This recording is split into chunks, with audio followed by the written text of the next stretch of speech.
Okay, I've got a bit of a craving and I actually have some sweet potato chips just sitting there in my kitchen. So you'll probably get up for that and have a nice little snack and come back after the ad break.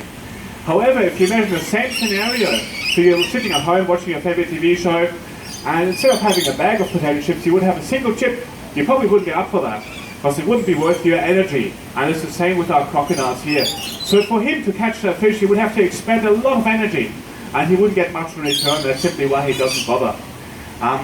Of course, if he wanted to, he could easily catch those fish and he's pretty much able to overpower any animals that he will come across. But in saying this, I want to ask you, how much do you think we feed our crocodile here? And again, since I can't give behind the glass, I have to give you estimates. So imagine a chicken of that size, and I just asked you, if you think we're feeding him more than 20 of chicken of that size per week, just point up. If you think it's fewer than 20 chicken per week, just point down. Just let you guess. You think it's more than 20, more than 20, more than 20, okay, all right, more than 50 per week. Still up? Still up? Yeah, up. What about 70 per week? Still up, all right. Those kinds of chicken, 100 per week.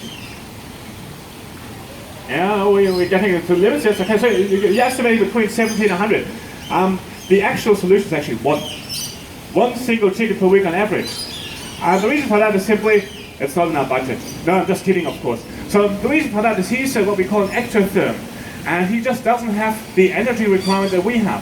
So what we are called is endotherms. Endotherm just means endo on the inside, and therm, like your thermometer, it's related to temperature. What it means, when I eat, most of the food is used to produce energy and keep my body going. Whereas reptiles, such as Rocky over here, are we call ectotherms, they act on the outside. What they rely on to create the heat is the sunlight, the warm water, and all kinds of things like that. So simply he doesn't have to eat as much as we have to. And that's why he's perfectly fine with a single chicken per week. And in winter, sometimes he doesn't eat at all. The way he warms up, of course, is sunbasking. And who of you have ever seen reptiles sunbasking before? Just lying stretched out on land. Most of you, I'm assuming.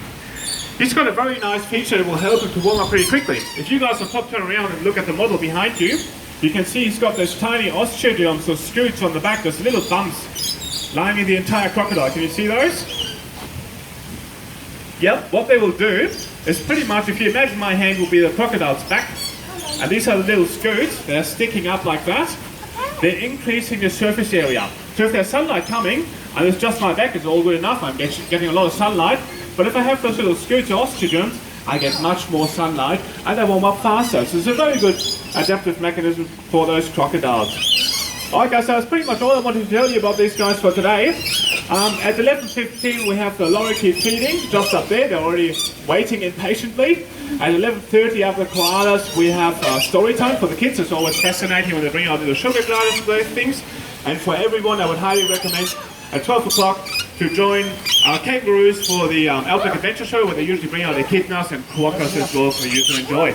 Does anyone have any questions about crocodiles? I'm not asking you to pantomime them, but I would be happy to come up to you or come down if anyone's got any questions. If that's not the case, have a wonderful day in Wild Sydney Zoo, and thanks for listening.